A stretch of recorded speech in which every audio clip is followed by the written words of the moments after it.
Hey guys, so in today's video we are going to be looking at a couple of different drawings that we're going to be making. And so the first drawing that we're going to be looking at is called a Lewis dot diagram, and these are going to be important when we're talking about single elements, and we'll talk about in this video why they're important. And then ultimately by the end of the video we are going to be able to draw what's called a Lewis structure for various compounds. And so that is the goal of today's video, is being able to draw a successful Lewis dot diagram and interpret what it means, as well as draw a Lewis structure. So as the first slide said, Lewis dot diagrams are important, but they are for elements only. We are not going to be using these to look at compounds. We are only going to be using these to look at elements. And so what a Lewis dot diagram does is it shows the number of valence electrons that an individual element has.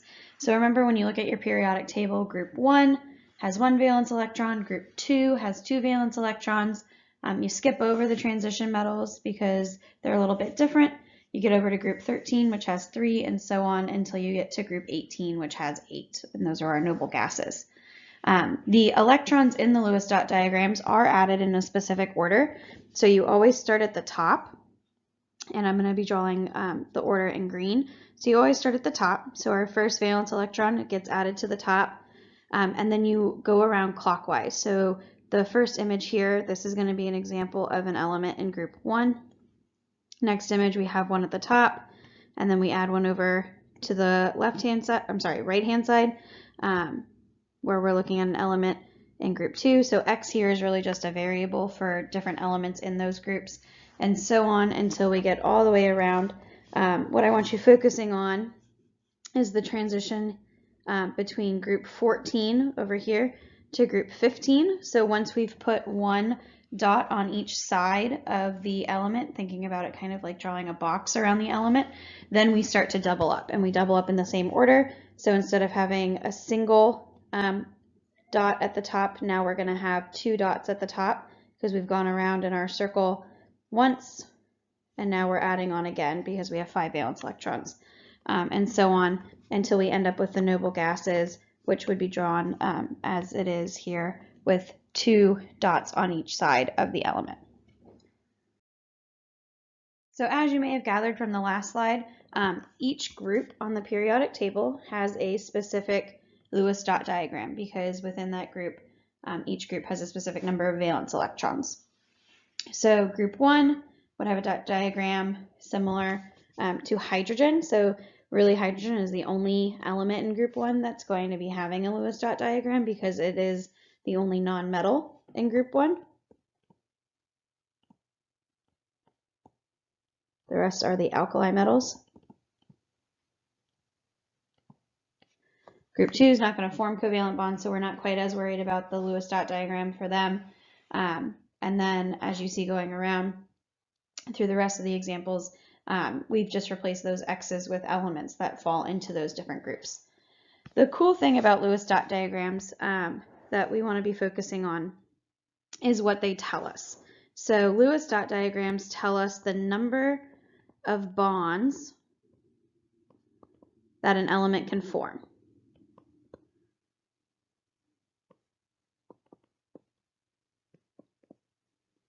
And the way we determine this is by looking at the number of unpaired electrons, or the number of unpaired dots in the dot diagram. So the unpaired valence electrons are unpaired dots, which are representing those valence electrons. So if we look at group 1 with this hydrogen, we see that it has a single unpaired dot, which means that it can form 1 bond. If we look at group 3, we see that boron here has 3 unpaired dots, so it can form 3 bonds. Carbon has 4 unpaired dots, so it can form 4 bonds. Nitrogen over here has 3 unpaired dots, so it can form 3 bonds, and so on through the rest. And then if you look over here at our noble gases, group 8, we see that they have no unpaired electrons, which is why they don't form bonds and what makes them completely stable. So we're going to go through 2 examples together. We're going to do number 1 and 2 together, and then I'm going to have you guys do 3 and 4 on your own and check your answers. So the first thing that we're trying to do is determine or draw the electron dot structure. This is the same thing as the Lewis dot diagram. You could see it referred to in either way.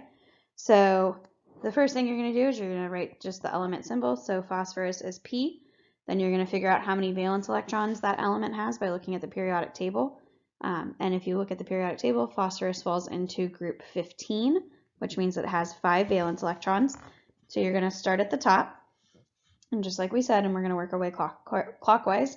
So we've got 1 valence electron, 2 valence electrons, 3 valence electrons, 4 valence electrons, 5 valence electrons. So we've doubled up on one side. So in order for us to determine the number of bonds that that element can form, we have to look at the number of unpaired electrons, or the unpaired dots. And so phosphorus has 3 unpaired dots, so it can form up to 3 bonds. We're actually going to talk about phosphorus a little bit later on in this video as well, because sometimes it can form more than 3 bonds, but we are going to learn why later in the video. So let's look at the next one. So here we're looking at bromine. So again, you start by writing the symbol, and then you figure out what group it's in, and bromine's in group 17, which means it has 7 valence electrons. So you start at the top, 1, 2, 3, 4, 5, 6, 7. And then in order for us to determine the number of bonds it can form, we look for the number of unpaired electrons or unpaired dots. And bromine has just 1, so that means it can form 1 bond.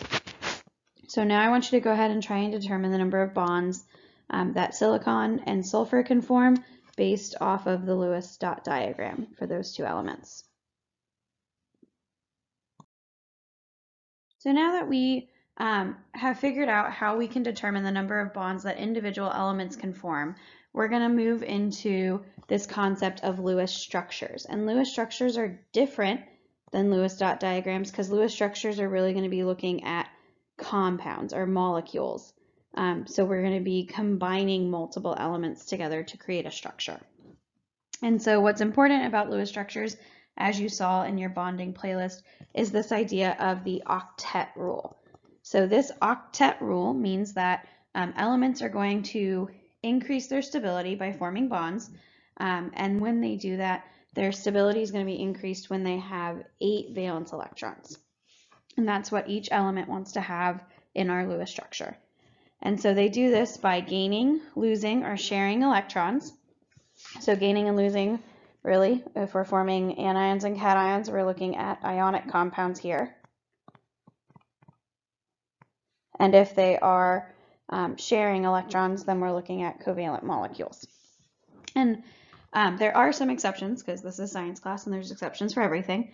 So most elements want to have 8 valence electrons, except for hydrogen and helium. So hydrogen and helium are happy with just having 2 valence electrons because of how small the atoms are. Boron can only hold 6 valence electrons. And this is where we were talking about phosphorus a little bit earlier in the video. So elements in period 3 and lower. So remember, the periods are the rows. Let's try that again. So elements in period 3 and lower can have more than 8 valence electrons, and that's what we call an expanded octet. And the most common examples that you'll see with expanded octets really come around phosphorus and sulfur. And then lastly, there are some exceptions to that octet rule as well. Another one is called radicals, which is when we have an uneven number of electrons. You are not going to be seeing this example in this class, but if you were to take AP Chemistry eventually, then you would probably come across radicals in your Lewis structures. So here's an overview of the steps for drawing Lewis structures. We're going to go through an example as we go through these steps together, and then on the next couple of slides we're going to be going through and looking at a little bit more complex structures that we're going to be drawing, more complex molecules. So the first step you're going to do when you're drawing your Lewis structure is you have to determine the number of valence electrons. And I refer to this as the electron tally. We want to make sure we're keeping count of how many electrons we can work with.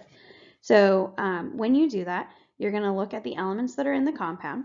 So we're going to be looking at fluorine here, F2. So you have to figure out how many total valence electrons are available to you. So there are 2 fluorines, and so each fluorine has 7 valence electrons. So this gives us a total of 14 valence electrons to work with in our structure. So that's the first step, is to figure out how many electrons you have, your electron tally. The next thing you're going to do is you're going to figure out what the central atom is and what the surrounding atoms are. So the central atom is usually going to be the element that can form the most bonds.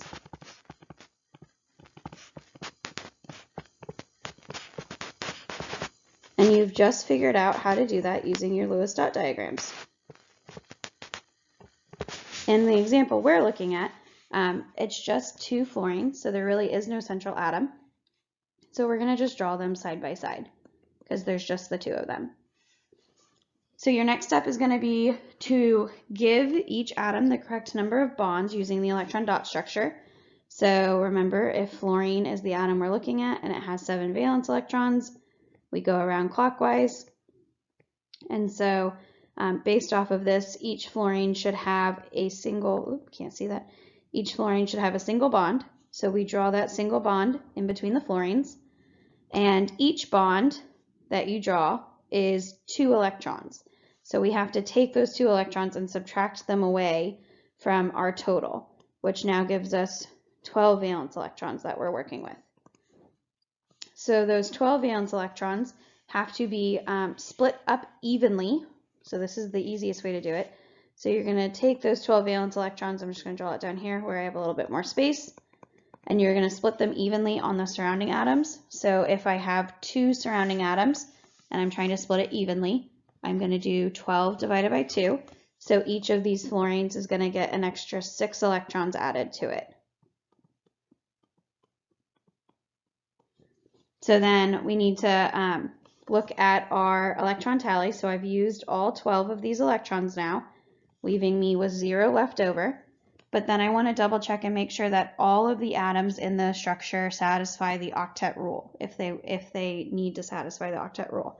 And fluorine was not an example of an exception on the last slide. So we are going to be making sure that each of the fluorines has 8 electrons. I'm going to do this in purple. So 1, 2, 3, 4, 5, 6. And remember, the electrons in the bond count for both atoms because they're sharing them. So those 2 electrons do go with this fluorine over here on the left, which gives it a total of 8. And then if we start with those 2 in the bond for the fluorine on the right, we've got 2 from the bond, 3, 4, 5, 6, 7, 8. So both of those atoms satisfy the octet rule, and this would be the Lewis structure for fluorine. So let's try one that's a little bit more complex. So here we are looking at carbon tetrafluoride. Remember, it's called that because it's a covalent molecule. I know that because I've got 2 nonmetals in my formula. So the first step again is to do your electron count or your electron tally. So each carbon is going to give us 4 valence electrons. So I have 4 valence electrons coming from carbon, plus 4 fluorines times 7 valence electrons from each fluorine. So that's going to give me a total of 32 electrons that I'm going to be able to use in my Lewis structure. And so you have to determine what the central atom is going to be here. And so since fluorine can only form 1 bond based off of the Lewis dot diagram, that's most likely not going to be our central atom because carbon can form 4. So I'm going to go ahead and draw carbon as my central atom. And then I'm going to start by forming single bonds to the surrounding atoms. So if I form 4 single bonds and each single bond has 2 electrons in it, that's going to be a total of 8 electrons that I have to subtract from my electron tally, leaving me with 24 electrons left over. And then I have 4 surrounding atoms because I have 4 fluorines. So I have to take this 24 and I have to divide it evenly over those 4 surrounding electrons. So 24 divided by 4 is 6. So each of these fluorines is going to get 6 extra electrons around it. And then once I've drawn the 6 electrons on each of the surrounding atoms, I need to check the structure using the octet rule and making sure that all of the atoms in the structure satisfy the octet rule. So if I look at each fluorine, it has the 6 electrons that are surrounding it, plus the 2 electrons that are in each of these bonds. And so that means that each fluorine is going to have a total of 8 valence electrons. And then if I look at the carbon, because it's sharing all of those electrons in all of the bonds, it too has 8 valence electrons, and so it satisfies the octet rule as well. And this would be the structure for carbon tetrafluoride. So let's look at another one. Here I have boron trifluoride. So again, your first step is to do your electron tally. So each boron gives me 3 valence electrons, plus the fact that I have 3 fluorines. And again, each fluorine gives me 7 valence electrons. This gives me a 24 count of my valence electrons. So looking at my central atom, remember you can use those dot diagrams. So boron can form 3 bonds, whereas each fluorine can only form 1 bond. So boron is going to be our central atom. And then I'm going to draw the single bonds to each of the fluorines. I've got 3 single bonds there, which means that I've used up a total of 6 electrons, leaving me with 18 electrons left over. And with those 18 electrons, I need to split them evenly over the surrounding atoms. So 18 divided by 3 is 6. So each of these fluorines is going to get 6 valence electrons on the outside. And then I need to check and see if all of the atoms in the structure, satisfy the octet rule. And so if I look at each fluorine, it's similar to what we've seen in our other diagrams. Each fluorine does have 8 valence electrons because it's got the 6 surrounding it, plus the 2 that are shared in the bond. So the one we have to look at here is the boron. So boron here only has 6 valence electrons in its given to it in this structure here, but we have to remember that boron is an exception to that octet rule, and so it's happy with having just 6 valence electrons, and this would actually be the correct structure.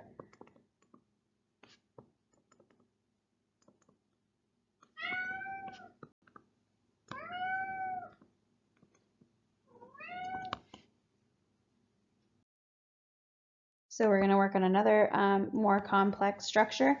So here we're drawing the Lewis structure for NH3.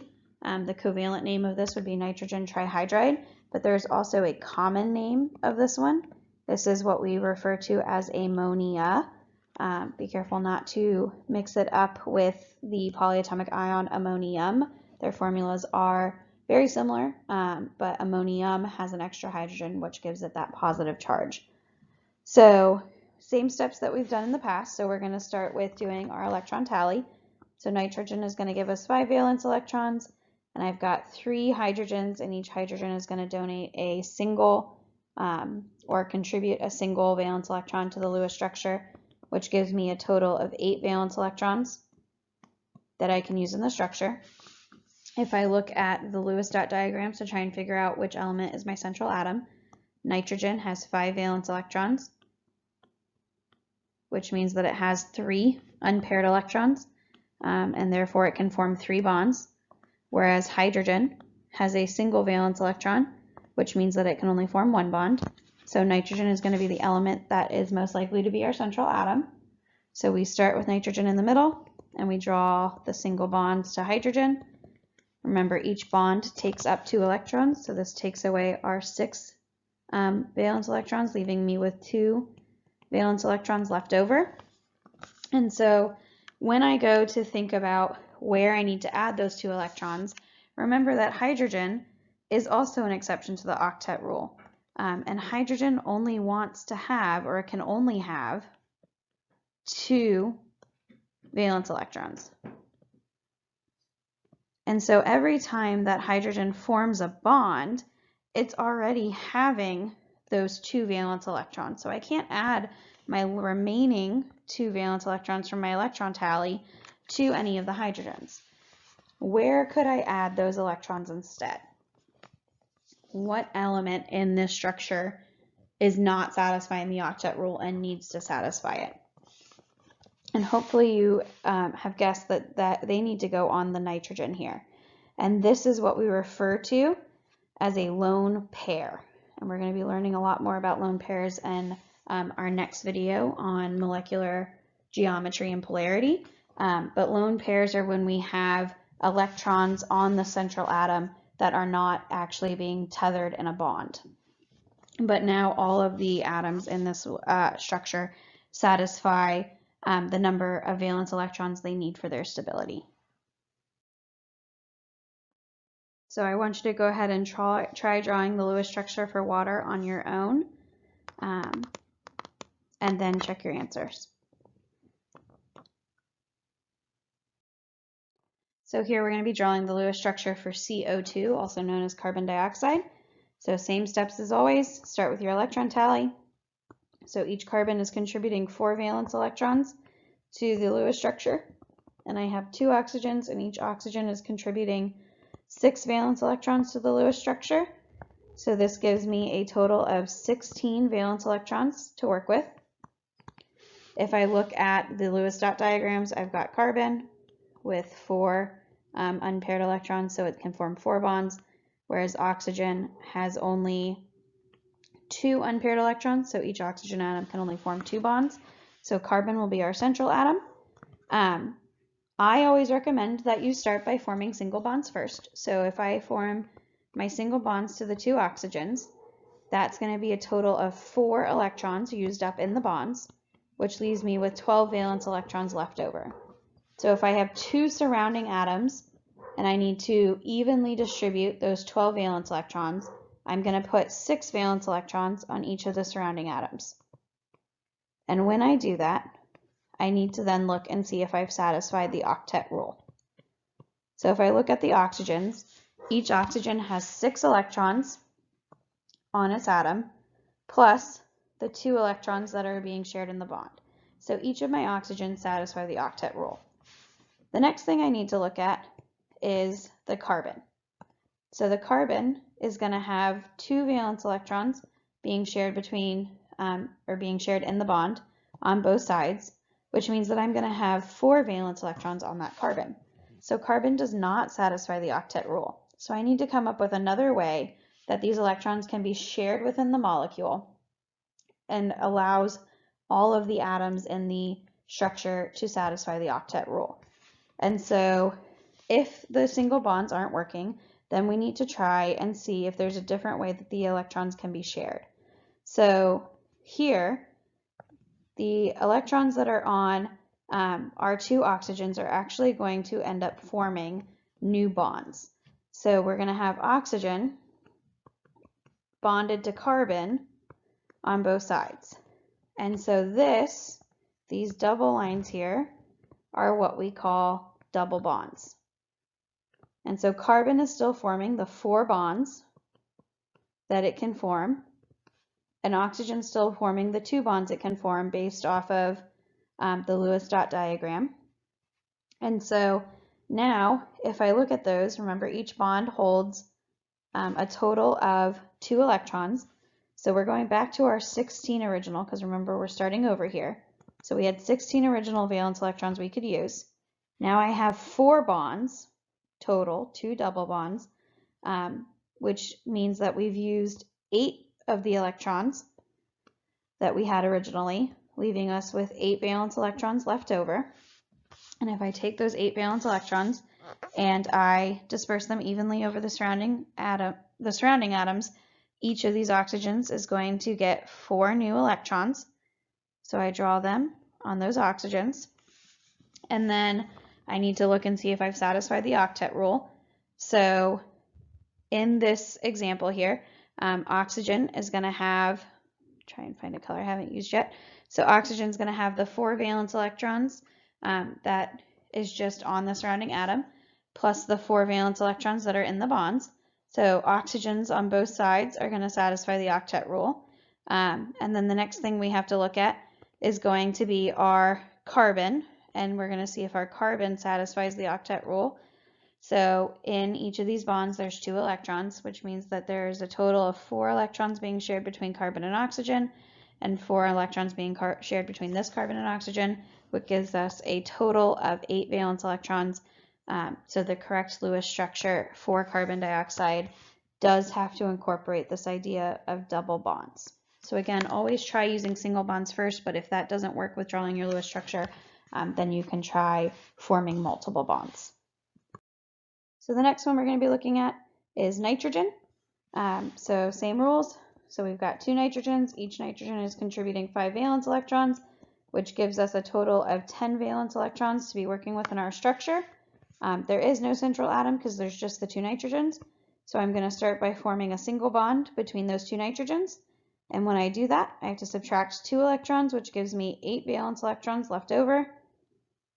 And if I split those evenly, I'm going to put 4 valence electrons on each of these nitrogens.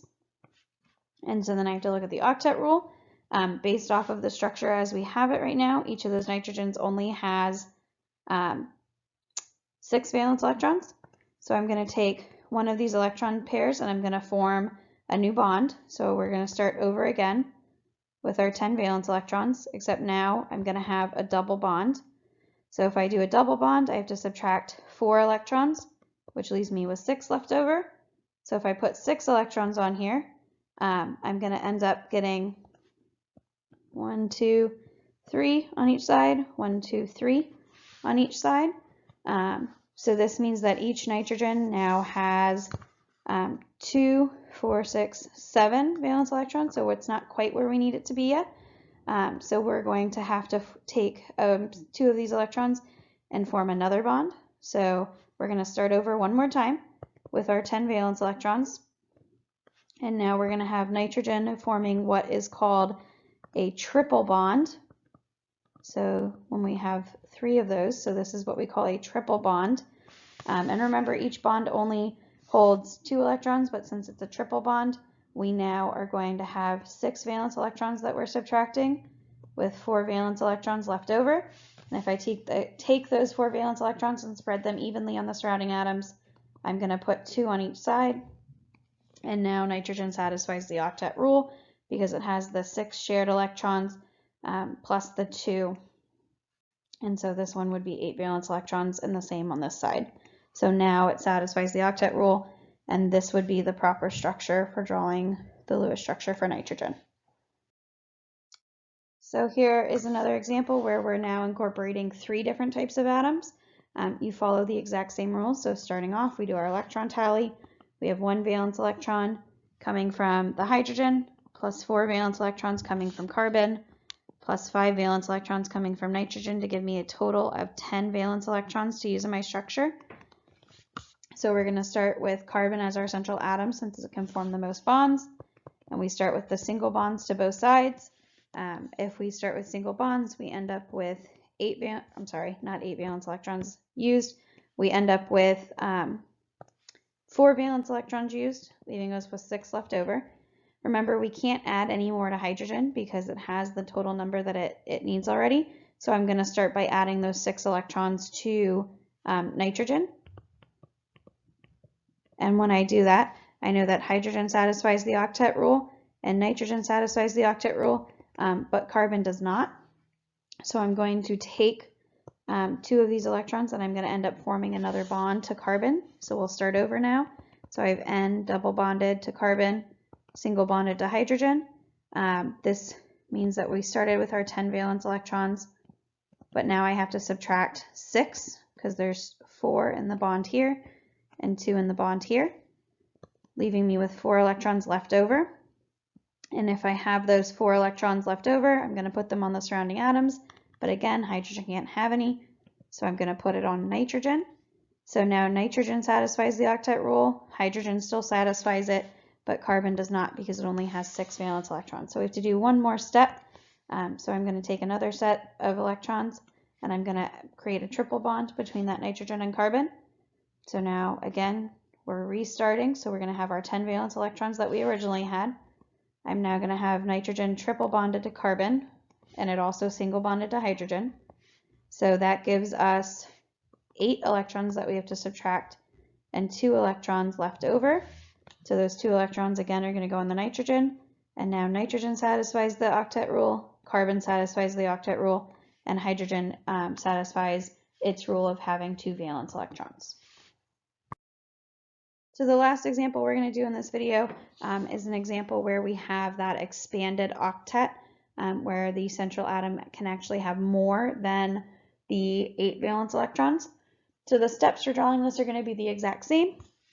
You're going to start with doing your electron tally. So phosphorus gives us 5 valence electrons, plus I have 5 fluorines, and each fluorine is giving me 7 valence electrons, which gives us a total of 40 valence electrons to work with in our structure. Phosphorus is going to be our central atom because it can form the most bonds, and you're going to start by forming the single bonds to all of the other atoms in the compound. So when I do that, I have to take away 10 electrons because each of those single bonds contains 2, which leaves me with 30 electrons left over, and I have 5 fluorines. So if I'm going to divide those 30 electrons evenly, each of the fluorines is going to get 6 valence electrons on it, like so.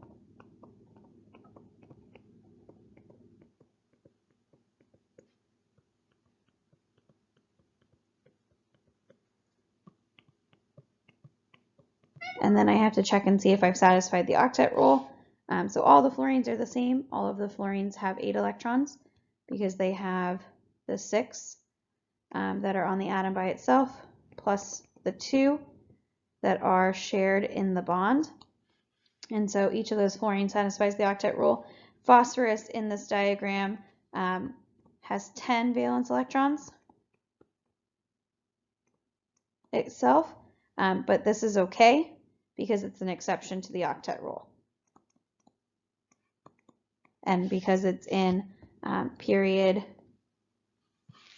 let's see, I think it's period 3. Since it's in period 3, it can have that expanded octet, which is why it can have more than those 8 valence electrons. So this would be the correct diagram for phosphorus pentafluoride. And that is it for drawing Lewis structures.